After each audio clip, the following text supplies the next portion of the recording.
Hello students, a very good evening to all of you.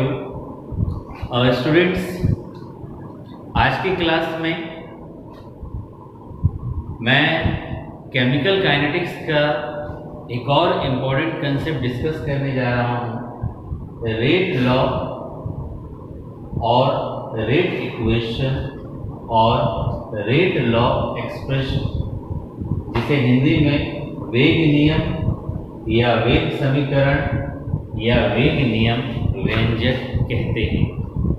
तो पहले ही आप समझ लीजिए, इससे पहले आपको रेट निकालना सिखाए थे, तो आज आपको फिर से वेग नियम यानी रेट के बारे में दूसरे तरीके से बताने जा रहे हैं। इसके ऊपर काफ़ी क्वेश्चंस आपको मिलेंगे, तो समझते हैं हम लोग। अगर मैं किसी केमिकल रिएक्शन की बात करूं,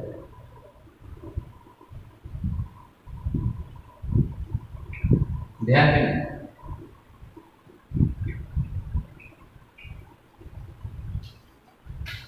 मैं किसी भी केमिकल रिएक्शन की बात करूं, कोई भी केमिकल रिएक्शन है, अभिकारक होगा, रिएक्टेंट किस में बदलता है, प्रोडक्ट में बदलता है। अब स्टूडेंट्स, कोई भी केमिकल रिएक्शन होता है तो देखें, समय के साथ रिएक्टेंट के कंसंट्रेशन में कमी होता है, समय के साथ रिएक्टेंट के कंसंट्रेशन में कमी होता है और प्रोडक्ट का कंसंट्रेशन बढ़ता है। यानी ये बात हमेशा अपने माइंड में रखिएगा, जब कोई रासायनिक अभिक्रिया होती है, whenever any chemical reaction takes place, as time passes, reactant molecules reacts together, due to which reactant is consumed and product is obtained। जब कोई रासायनिक अभिक्रिया होती है तो समय के साथ अभिकारक के अणु आपस में अभिक्रिया करते हैं, जिससे अभिकारक की सांद्रता में कमी होती है और प्रतिफल की सांद्रता में वृद्धि होती है। इसी के आधार पे मेरा वेग नियम है। कंपटीशन में एक ग्राफ बार बार पूछता है, ग्राफिकल अप्रोच से समझाते हैं। ये रेखा कंसंट्रेशन को बता रही है, सांद्रता, जानते हो ना, यूनिट मोल पर लीटर होता है। ये किसको बता रहा है, समय। तो समझिएगा, यहां पर मैं आप लोगों के लिए ग्राफ रिएक्टेंट और प्रोडक्ट दोनों का खींचने जा रहा हूं। अभी आप देखो, टाइम जीरो है ना, टाइम जीरो है, तो प्रारंभ में हमारे पास क्या अवेलेबल होता है, सबसे ज्यादा अभिकारक उपस्थित होता है। समय जीरो है तो कंसंट्रेशन यहाँ पर ये किसको बता रहा है, रिएक्टेंट की बात कर रहा है। तो समय के साथ शुरुआत में टाइम t बराबर जीरो पे रिएक्टेंट का वैल्यू ज्यादा है, पर जैसे जैसे समय आगे बढ़ते जाता है, ये रिएक्टेंट के कंसंट्रेशन में, रिएक्टेंट का कंसंट्रेशन ऊपर से नीचे की तरफ जा रहा है, तो रिएक्टेंट का कंसंट्रेशन क्या होने लगा, कम होने लगा। ध्यान दीजिएगा, कम हो रहा है। पर जैसे जैसे समय आगे बढ़ेगा, टाइम बढ़ते जाएगा, रिएक्टेंट कम होने लगा। जितना रिएक्टेंट कम होगा उतना ही प्रोडक्ट क्या करेगा, बनने लगेगा। तो ये डॉट डॉट लाइन किसको बता रहा है, प्रोडक्ट के कंसंट्रेशन को। यानी टाइम t बराबर जीरो पर प्रोडक्ट का कंसंट्रेशन कितना है, जीरो। जब रिएक्शन नहीं हुआ तो प्रोडक्ट जीरो, सिर्फ रिएक्टेंट था मेरे पास। समय बढ़ने लगा टाइम के साथ, टाइम को बढ़ाते जा रहे हैं, ग्राफ मेरा नीचे की तरफ आ रहा है। यहां पर रिएक्टेंट का ग्राफ ऊपर था, नीचे आने लगा, यानी कोई भी रिएक्शन होगा, रिएक्टेंट डिक्रीज करेगा और समय के साथ प्रोडक्ट क्या करेगा, इंक्रीज करेगा। ये बात हमें पता चली। अब कंसेप्ट पे आते हैं, वेग नियम। अगेन ग्राफ पढ़ने आना चाहिए। देखो, कुछ स्टूडेंट ये सोचने लगते हो ग्राफ बहुत कठिन। नहीं, आप देखिए, टाइम 0, यहां पर कंसंट्रेशन किसका है, रिएक्टेंट का, यानी समय अभी 0 पे है तो रिएक्टेंट का कंसंट्रेशन मैक्सिमम। समय बढ़ने लगा, ये ग्राफ यहां पर तो कंसंट्रेशन नीचे और यहां कंसंट्रेशन नीचे। टाइम के साथ अभिकारक घट रहा है और डॉट डॉट वाला प्रोडक्ट का कंसंट्रेशन बढ़ रहा है। तो एक बेसिक बात हम लोगों को पता चल गई, रिएक्टेंट डिक्रीज करेगा और प्रोडक्ट बढ़ेगा। और आप याद रखें, इससे पहले आप जो आपको बताए थे कि रिएक्टेंट वाले के आगे माइनस का साइन लगाते थे, प्रोडक्ट वाले के आगे प्लस का साइन लगाते थे। इसीलिए लगाते थे क्योंकि टाइम के साथ रिएक्टेंट का कंसंट्रेशन डिक्रीज करता है। तो स्टूडेंट्स, इसी आधार पे, यानी इसी कंसेप्ट के आधार पे 1867 में, समझिएगा, इसी कंसेप्ट के आधार पे 1867 में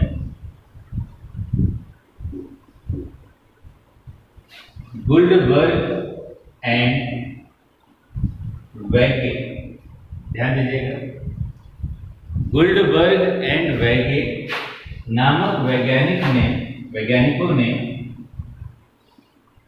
एक नियम दिया जिसे लॉ ऑफ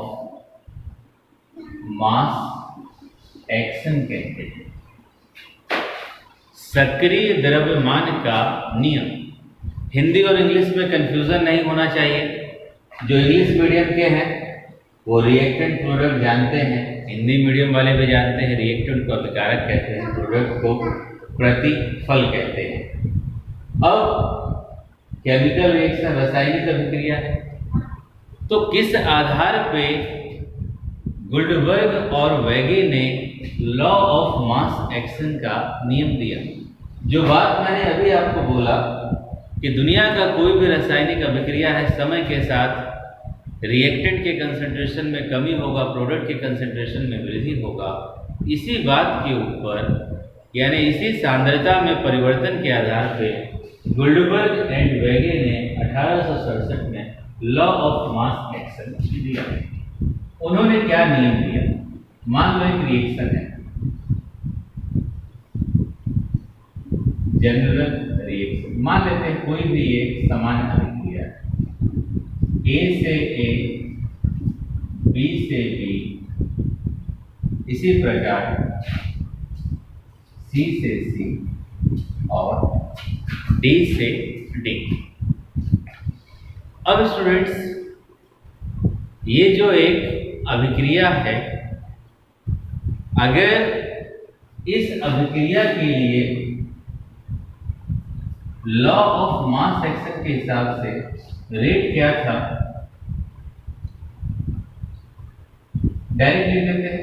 रेट बराबर, या उन्होंने जो बोला, rate is proportional to concentration of A, concentration of B, और ए का पावर ए, बी का पावर बी।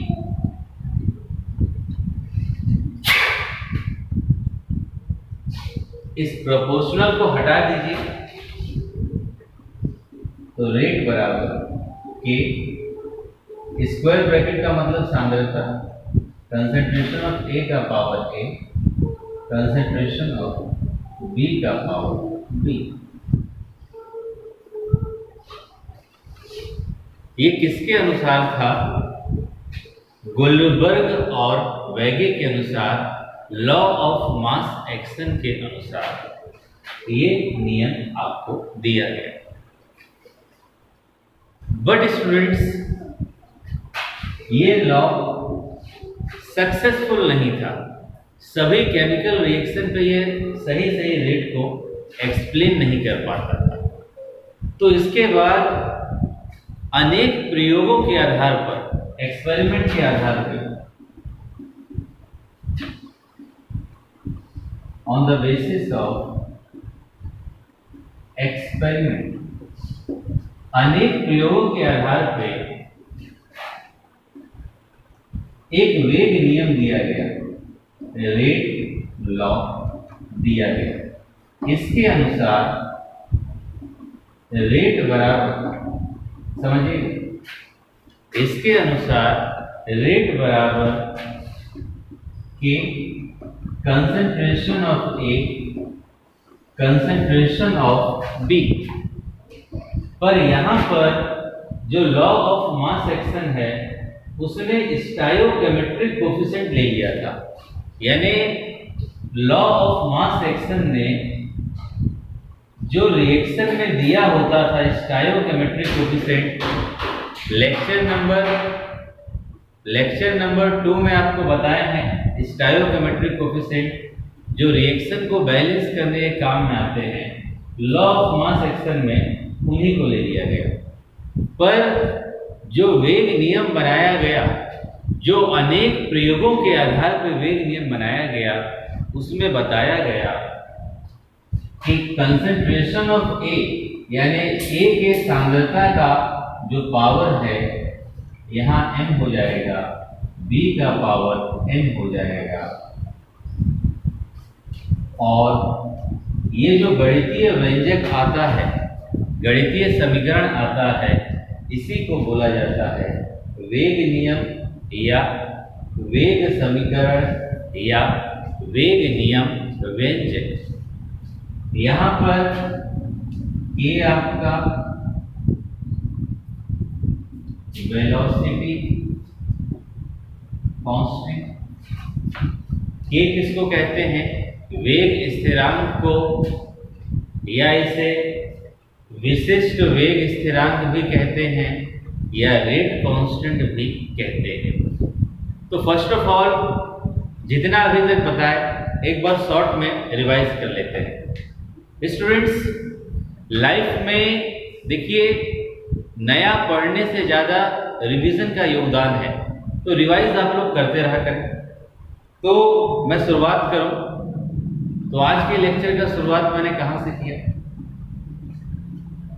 वेग नियम, वेग समीकरण। मैंने आपको बताया दुनिया का कोई भी केमिकल रिएक्शन होगा, समय के साथ रिएक्टेंट के कंसंट्रेशन में कमी होगा, प्रोडक्ट के कंसंट्रेशन में वृद्धि होगा। इसे ग्राफ से भी आपको दिखा दिया। फिर मैंने आपको बताया इसी बात को आधार लेकर, इसी बात को बेस लेकर 1867 में गुल्डबर्ग और वेगे नामक वैज्ञानिक ने एक नियम दिया, लॉ ऑफ मास एक्शन। उन्होंने अभिक्रिया के वेग और अभिकारकों की सांद्रता में rate of reaction and concentration of reactant के बीच एक संबंध स्थापित किया। उस संबंध को बोला जाता है, आप देख सकते हैं, रेट बराबर के कंसंट्रेशन ऑफ ए का power A, concentration of B का पावर बी। तो ये जो समीकरण उन्होंने दिया सभी अभिक्रियाओं पे लागू नहीं हो पाता था, कुछ कमियां होती थी, तो उन कमियां को दूर करने के लिए on the basis of experiment अनेक प्रयोग करके वेग नियम समीकरण दिया गया। वेग नियम समीकरण क्या कहता है? इस रिएक्शन के लिए रेट बराबर के कंसंट्रेशन ऑफ ए का power m, concentration of B का पावर n। कई बार क्वेश्चन पूछता है लॉ ऑफ मास एक्शन और रेट लॉ में क्या अंतर है? लॉ ऑफ मास एक्शन कहता था रिएक्टेंट के कंसंट्रेशन का पावर रिएक्शन में दिया होगा, पर रेट लॉ कहता है वो रिएक्शन में नहीं दिया होगा। ये जो m और n है इसे कैसे निकालेंगे? एक्सपेरिमेंट से निकालेंगे, प्रयोग द्वारा निकालेंगे। k को वेलोसिटी कांस्टेंट कहते हैं या स्पेसिफिक वेलोसिटी कांस्टेंट कहते हैं। अब मान लीजिए स्टूडेंट्स, यदि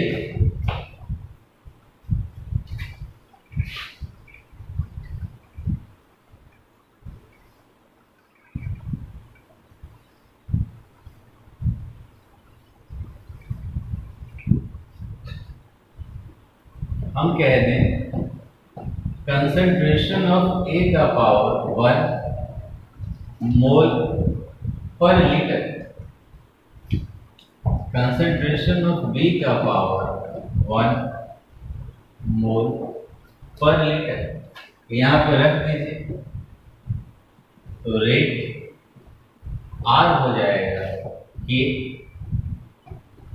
1 का पावर n, सॉरी m है ना, और यहाँ 1 का पावर n, 1 का पावर कुछ भी करो 1 ही होगा, k 1 यानी रेट किसके बराबर आ गया? Velocity constant.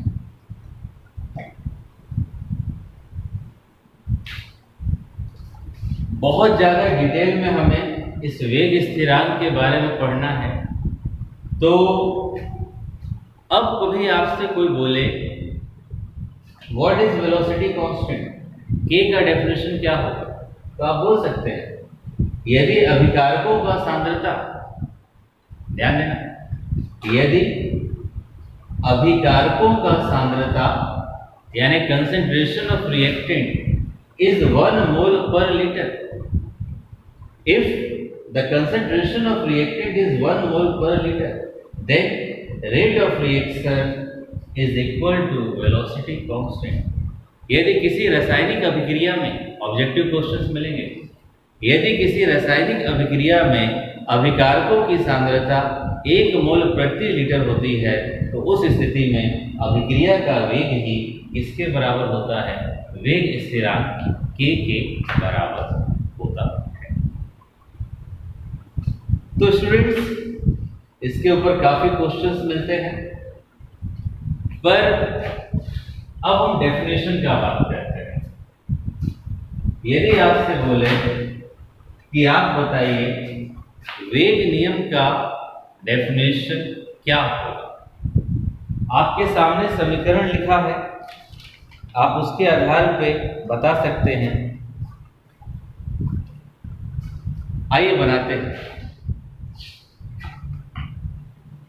वेग नियम का परिभाषा देखिए, मैं आपको बता दूं स्टूडेंट्स, आप चाहें तो वीडियो को पॉज करके साथ साथ पेन कॉपी पे नोट्स भी बना सकते हो। अगर आप साथ साथ नहीं बनाना चाहते हो तो आप पहले मन भर समझ लीजिए, फिर उसको अपने लैंग्वेज में लिखने का प्रयास करो, और अगर भूलो तो वीडियो के लास्ट में नोट्स बनाने का तरीका मैं आपको बताता हूँ, जिसमें एक बार फिर से रिवाइज करा देता हूँ, तो किसी भी तरह आप लोग समझ सकते हैं। अब मान लीजिए मैं डेफिनेशन बोलूँगा, जो लोग साथ में नोट्स बनाना चाहो वो लोग इसका डेफिनेशन लिख लोगे, पर जो पहले समझना चाहते हो वो पहले समझ लीजिए, ज़्यादा बेटर है। समय का कोई अभाव नहीं, पहले समझ लिया करो, नोट्स लास्ट में बनाया करो, तो आपका साथ साथ रिवाइज भी हो जाएगा। तो आइए डेफिनेशन बनाते हैं। रेट लॉ क्या कहता है? आप इस ग्राफ को देखिए, रेट लॉ क्या होता है? तो आप देखो, अभिक्रिया की दर यानी ये रेट ऑफ रिएक्शन है ना, समझ लेना, ROR रेट ऑफ रिएक्शन। अभिक्रिया की दर, और ये किसको बता रहा है? अभिकारक को बता रहा है। अभिकारक की सांद्रता को बता रहा है। अभिक्रिया की दर तथा अभिकारकों की सांद्रता, समझते रहना स्टूडेंट्स, रटना न पड़े।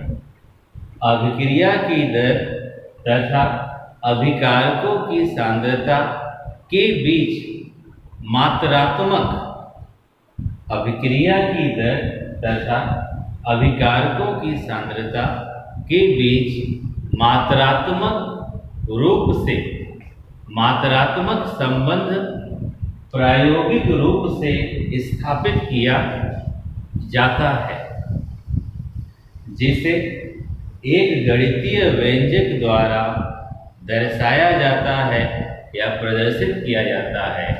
उसी गणितीय व्यंजक को वेग नियम या वेग समीकरण या वेग नियम व्यंजक कहते हैं। एक डेफिनेशन,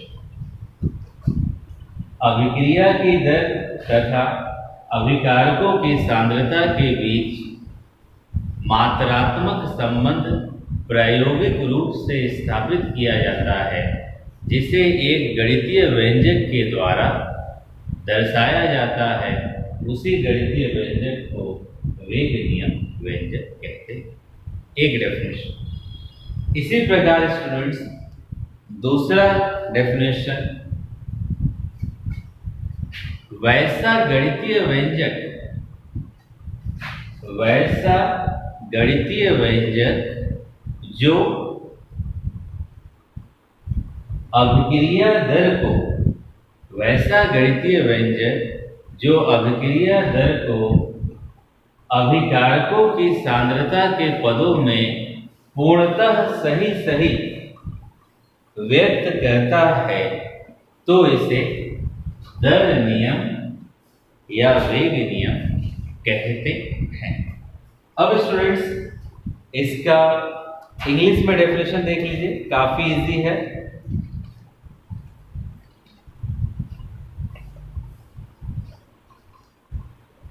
अगर इंग्लिश में डेफिनेशन दें, the expression which describes the, यानी पूरा एक्सप्रेशन है, the expression which describes the rate of reaction correctly in terms of concentration of reactant and which is determined experimentally is called rate law. मिला लीजिए, the expression which describes the reaction rate in terms of molar concentration of reactant determined experimentally is called rate law. दूसरे तरह से,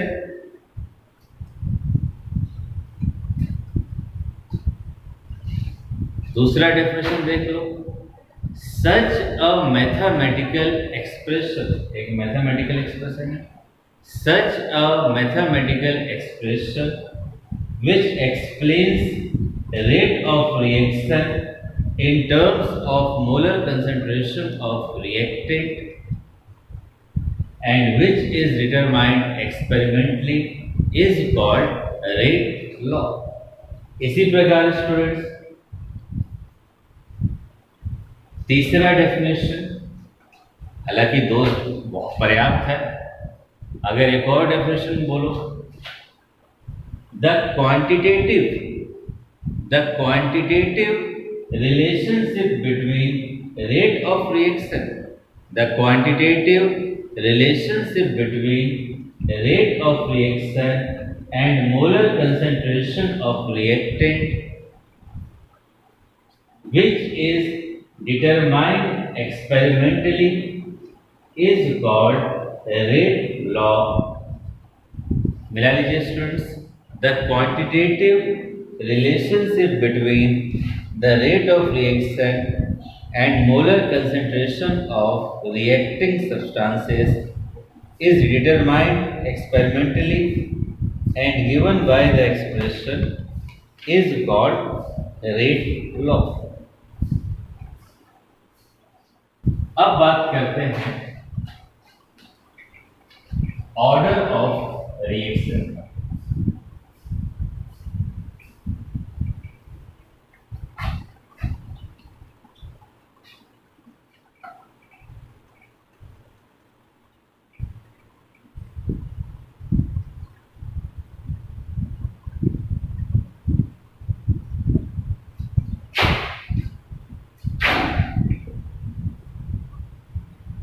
order of reaction again काफी आसान। मान लीजिए general reaction, अगर एक जनरल रिएक्शन आपको दे दिया ए से ए, बी से बी, डी से डी, इसके लिए सवाल ने आपको रेट दे दिया। ध्यान देना, क्वेश्चन आपको खुद ही रेट देगा क्योंकि एक्सपेरिमेंट ही निकल रहा है। दे दे ए का पावर एम, बी का पावर एन, यानी ये वैल्यू क्वेश्चन में आपको दे दिया। तो आपसे पूछा जाए, बताइए ऑर्डर ऑफ रिएक्शन क्या होगा। सिंपली स्टूडेंट्स, बहुत सीधा सा जवाब, ऑर्डर ऑफ रिएक्शन क्या होगा, जो रिएक्टेंट का कंसंट्रेशन का पावर है, रिएक्टेंट का कंसंट्रेशन, ए का कंसंट्रेशन का पावर कितना m है, बी का कंसंट्रेशन का पावर कितना n है, इसका जो सम होगा वही क्या हो जाएगा, ऑर्डर ऑफ रिएक्शन। तो फाइनली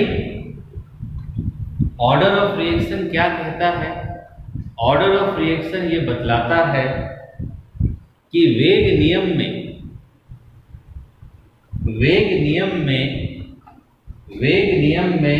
उपस्थित अभिकारकों की सांद्रता के घातों का योगफल, ये वेग नियम है ना, इसमें अभिकारक की सांद्रता ए और बी है ना, इनका घात कितना, पावर कितना m और n, इसका योगफल ये क्या कहलाता है, ऑर्डर ऑफ रिएक्शन। अर्थात वेग नियम में उपस्थित अभिकारकों की घातों का योगफल ही ऑर्डर ऑफ रिएक्शन कहलाता है, जिसे हिंदी में अभिक्रिया की कोटि क्या बोला जाता है स्टूडेंट, अभिक्रिया की कोटि कहते हैं। अभिक्रिया की कोटि। तो ऑर्डर ऑफ रिएक्शन क्या होगा, वेग नियम में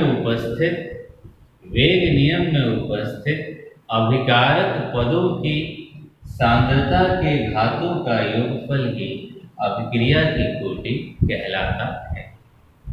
अब स्टूडेंट्स यहां भी आपको बता दें,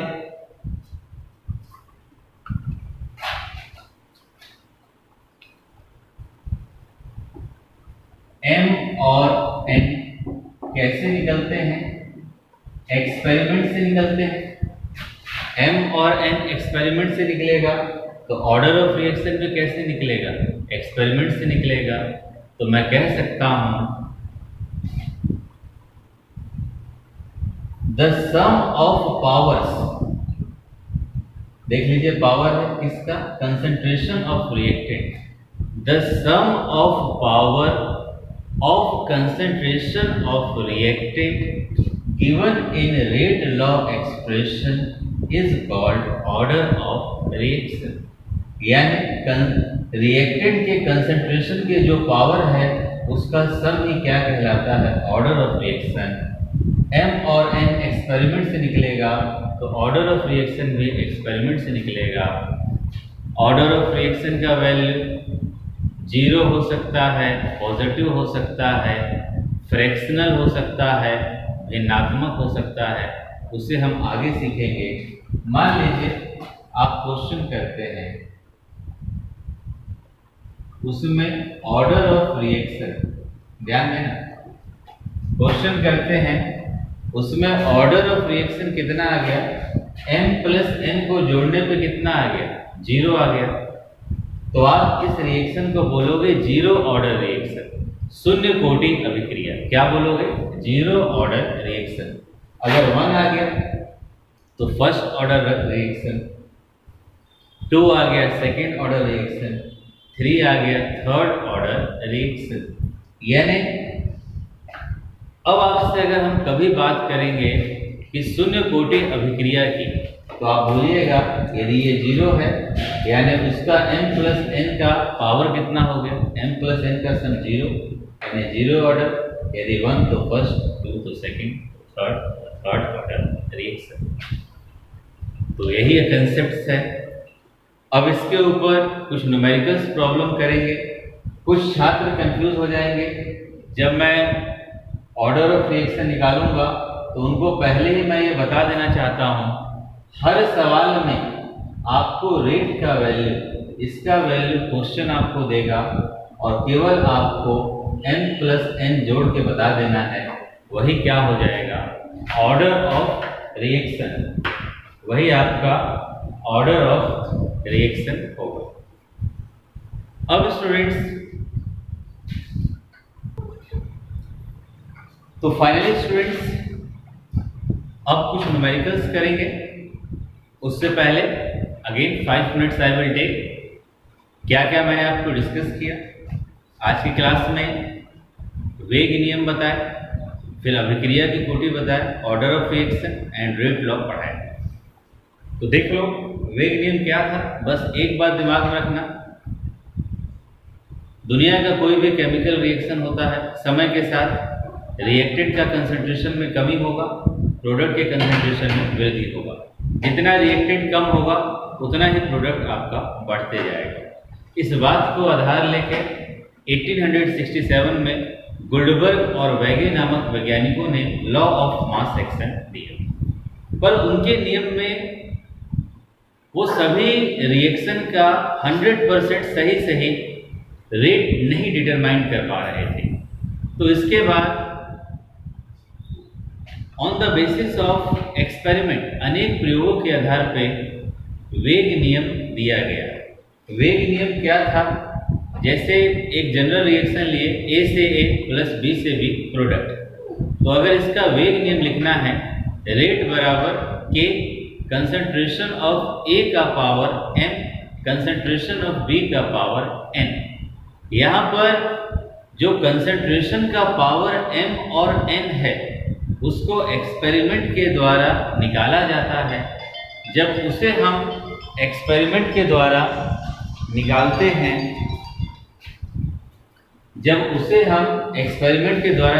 हैं, मतलब रेट लॉ को भी कैसे निकालते हैं, एक्सपेरिमेंट के द्वारा। तो रेट लॉ है क्या, द क्वांटिटेटिव रिलेशनशिप बिटवीन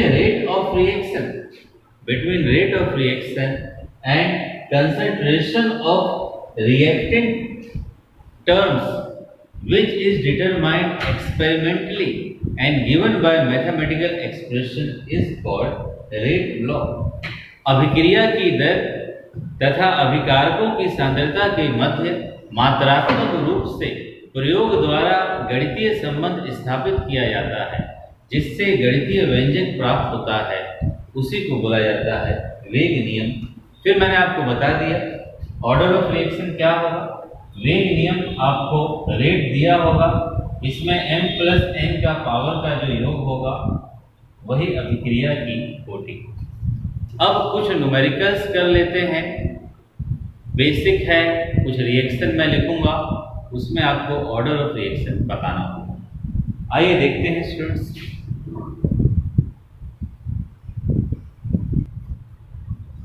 और स्टूडेंट्स, कोई कंसेप्ट आपको समझ लगा या नहीं लगा, वो इस बात के ऊपर डिपेंड करता है आप उस पर क्वेश्चंस कर पाते हैं कि नहीं। तो लगभग 10 रिएक्शन मैंने लिखा है, इन सभी 10 रिएक्शन में रिएक्शन लिखा गया है, रेट का वैल्यू दिया गया है, उसके आधार पर आपसे क्या पूछा जा रहा है, ऑर्डर ऑफ रिएक्शन, अभिक्रिया की कोटि।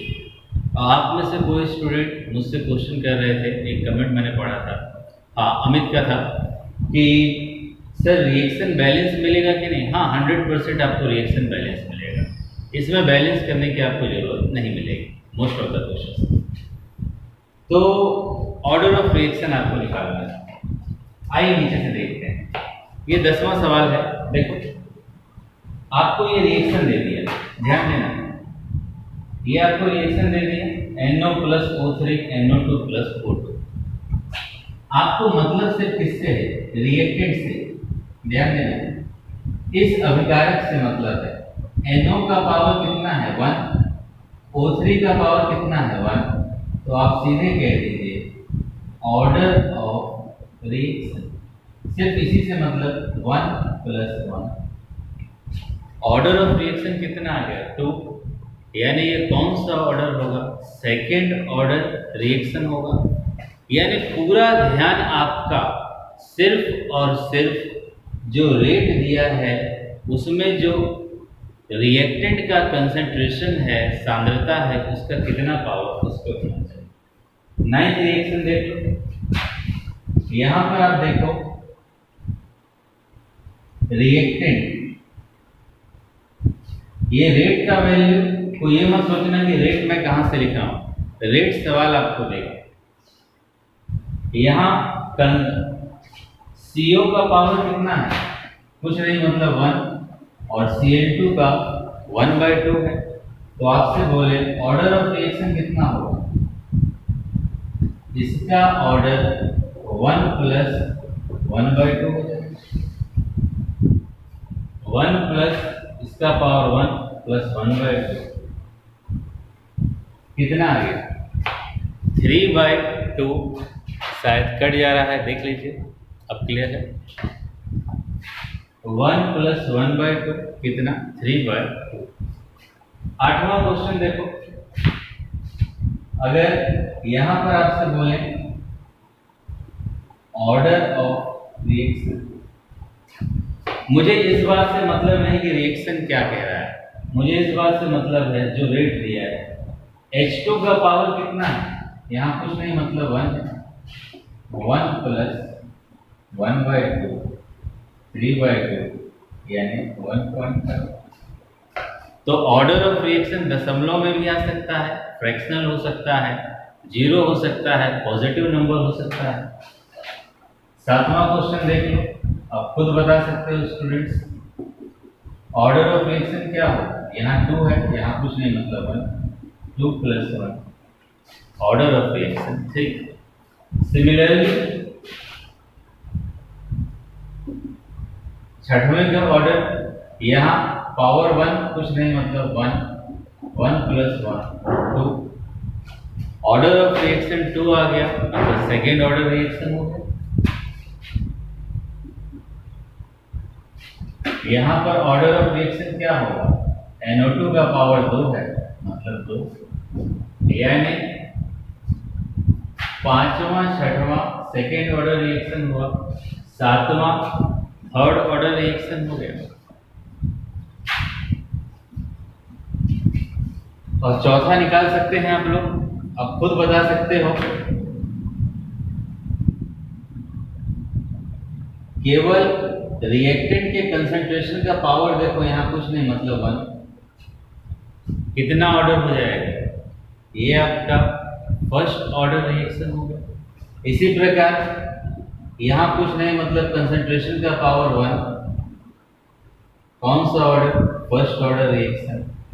पहला दूसरा देखो, इसमें कुछ स्टूडेंट बोलेंगे सर कंसंट्रेशन दिया ही नहीं है, तो मान लीजिए आप इसको अपनी तरफ से ऐसे भी लिख सकते हो, आपको क्वेश्चन ने के दिया, आप लिख दो इसको इस तरह, के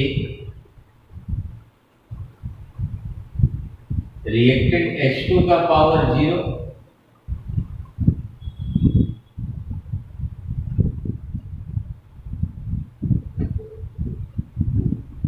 रिएक्टेंट Cl2 का पावर 0। तुम्हें पता है किसी का पावर 0 होता है, मतलब 1 हो गया, मतलब 1 हो गया, पर हमें तो पावर से मतलब है ना, तो ऑर्डर कितना हो जाएगा, 0 + 0 यानी 0। तो ये कैसा रिएक्शन हो जाएगा, 0 ऑर्डर रिएक्शन हो जाएगा। सिमिलरली यहाँ केवल K दिया है, आप इसको लिख सकते हैं K NH3 का पावर 0, मतलब ये वैल्यू 1 हो जाएगा, रहेगा तो K ही, पर आपसे बोले ऑर्डर कितना हो जाएगा, पावर देखना है 0, यानी किस ऑर्डर का रिएक्शन हो जाएगा, 0 ऑर्डर का रिएक्शन हो जाएगा। तो स्टूडेंट्स, उम्मीद है आज की क्लासेस के कंसेप्ट्स आपके क्लियर हुए होंगे। आगे रेगुलर आप लोग बने रहें, अपने फ्रेंड्स से जो भी अभी तक ना जान पाए हों इन क्लासेस के बारे में, उनसे डिस्कशन कीजिए और साथ साथ नोट्स जरूर बनाते रहिए। तो स्टूडेंट्स, आज के लिए इतना ही, थैंक यू।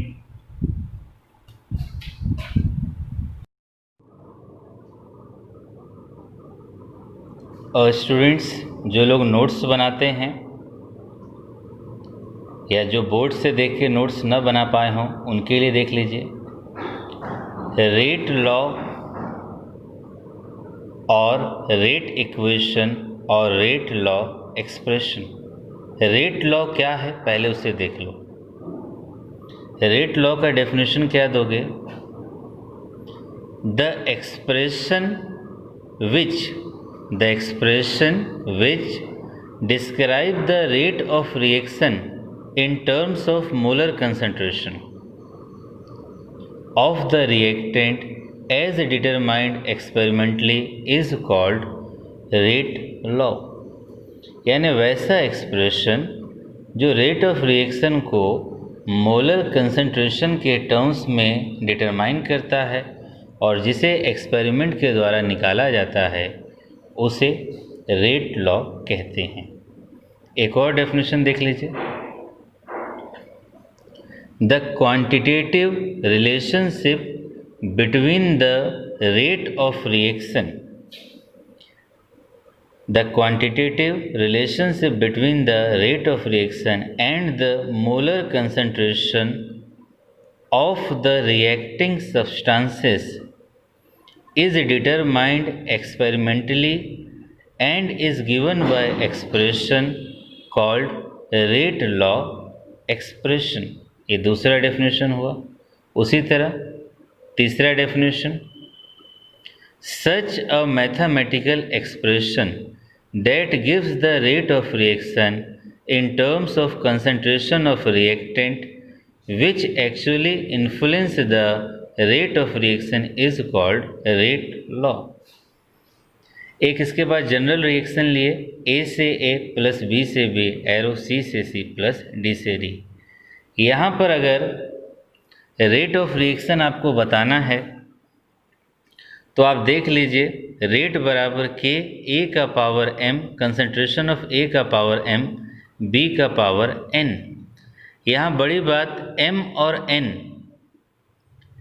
देखिए लॉ ऑफ मास एक्शन में M और N की जगह स्मॉल a और स्मॉल b था, पर यहाँ पर M और N की जगह यहाँ M और N है, क्योंकि ये एक्सपेरिमेंटली निकाला जाता है। और यहाँ मैंने लिखा भी है, numerical value of M and N are determined experimentally। The value of M and N may or may not be as A and B, यानी उसका वैल्यू स्मॉल a और स्मॉल b के बराबर हो भी सकता है और नहीं भी हो सकता है। अब आगे बढ़ते हैं स्टूडेंट्स।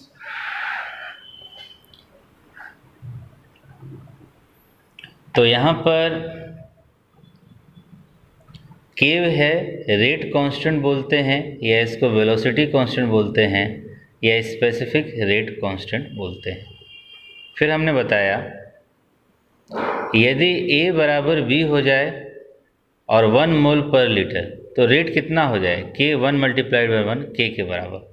यानी इस स्थिति में रेट कांस्टेंट क्या होगा, rate of reaction when the concentration of each reactant is taken as unity, यानी रेट ऑफ रिएक्शन जब सभी रिएक्टेंट का कंसंट्रेशन 1 ले लिया जाएगा, उस स्थिति में the rate constant is called specific rate constant.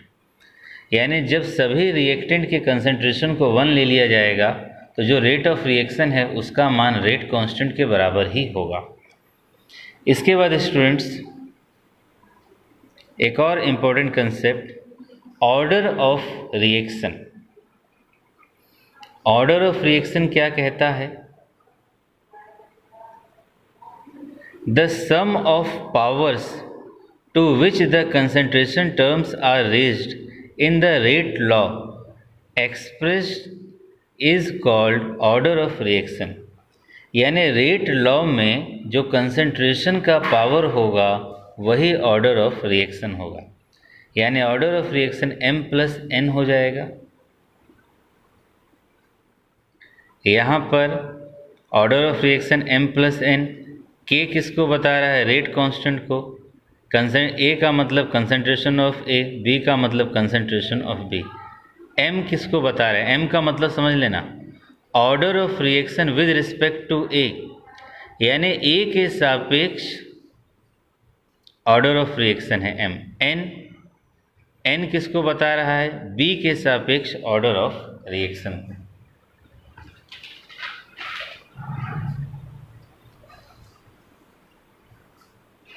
इसी तरह ऑर्डर ऑफ रिएक्शन m+n आ गया। बाय चांस अगर m+n का वैल्यू 0 हो गया तो 0 ऑर्डर बोलोगे, 1 हो गया फर्स्ट ऑर्डर, 2 हो गया सेकेंड, 3 हो गया थर्ड ऑर्डर रिएक्शन। नीचे मैंने लिख दिया है the order of reaction can also भी 0 और फ्रैक्शनल। 0 भी हो सकता है, फ्रैक्शनल भी हो सकता है। एग्जाम्पल में आपको बताया ही। और ऑर्डर ऑफ रिएक्शन का वैल्यू एक्सपेरिमेंटली निकाला जाता है। अब इसे देख लेते हैं हिंदी मीडियम के लिए डेफिनेशन। अभिक्रिया की रेट लॉ का ध्यान दीजिएगा। वेग नियम या वेग समीकरण का डेफिनेशन, रेट लॉ और रेट इक्वेशन। अभिक्रिया की दर तथा अभिकारकों के मोलर सांद्रण के बीच मात्रात्मक संबंध प्रायोगिक रूप से निर्धारित किए जाते हैं, बताए थे आपको। तथा इन संबंधों को व्यंजक के द्वारा प्रकट किया जाता है, जिसे वेग नियम व्यंजक या वेग नियम कहते हैं। पहला डेफिनेशन हुआ। दूसरा डेफिनेशन, वैसा गणितीय व्यंजक जो अभिकारकों सांद्रता, वैसा गणितीय व्यंजक जो अभिकारकों की सांद्रता के पदों में सही सही अभिक्रिया दर को व्यक्त करता है, उसे दर नियम कहते हैं। समझने के लिए एक एग्जाम्पल ले लिए। एक सामान्य अभिक्रिया ले लिए, ए से ए प्लस बी से बी, सी से सी प्लस डी से डी। इसके लिए देखो रेट किसके बराबर? के, ए का पावर m, बी का पावर n। यहाँ के को बोलते हैं वेग स्थिरांक या दर स्थिरांक या विशिष्ट अभिक्रिया दर। यहाँ पर ये आपको बता रहा है कंसंट्रेशन ऑफ ए को बता रहा है, उसी प्रकार ये कंसंट्रेशन ऑफ बी m बता रहा है order of reaction with respect to A, यानी ए के सापेक्ष अभिक्रिया की कोटि। n बता रहा है order of reaction with respect to B. फिर आगे हमने बताया m तथा n का आंकिक मान प्रयोग द्वारा निकाला जाता है। m तथा n का मान a और b के बराबर हो भी सकता है और नहीं भी हो सकता है। अब इसी में स्टूडेंट्स यदि मान लीजिए A = B हो जाए 1 मोल पर लीटर, तो K रेट का वैल्यू किसके बराबर? K के बराबर हो जाएगा। तो हम क्या बोलेंगे, जब प्रत्येक अभिकारक का सांद्रण इकाई लिया जाए तब अभिक्रिया का वेग ही वेग स्थिरांक कहलाता है। जब प्रत्येक अभिकारक का सांद्रण इकाई लिया जाए तब अभिक्रिया का वेग वेग स्थिरांक कहलाता है। इसी प्रकार ऑर्डर ऑफ रिएक्शन, अभिक्रिया की कोटि, काफ़ी इजी वे में हो जाएगा। अभिक्रिया की दर समीकरण में प्रकट सांद्रता पदों की घातों का योग अभिक्रिया की कोटि कहलाता है। ये हो गया, ये दर समीकरण है।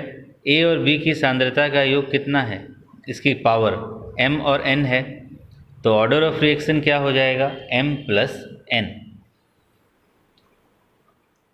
K रेट कांस्टेंट है, A concentration of A, B concentration of B। यहाँ पर कंसंट्रेशन के ऊपर ब्रैकेट जरूरी है, तभी ये कंसंट्रेशन होगा। m को बोलते हैं A के सापेक्ष अभिक्रिया की कोटि, n को B के सापेक्ष अभिक्रिया की कोटि। आगे बताए ऑर्डर ऑफ रिएक्शन 0 हो सकता है, भिन्नात्मक हो सकता है, पॉजिटिव हो सकता है। ऑर्डर ऑफ रिएक्शन का मान एक्सपेरिमेंटली निकाला जाता है। स्टूडेंट्स, क्लियर हो रहा होगा? तो आज के लिए इतना ही। Thank you.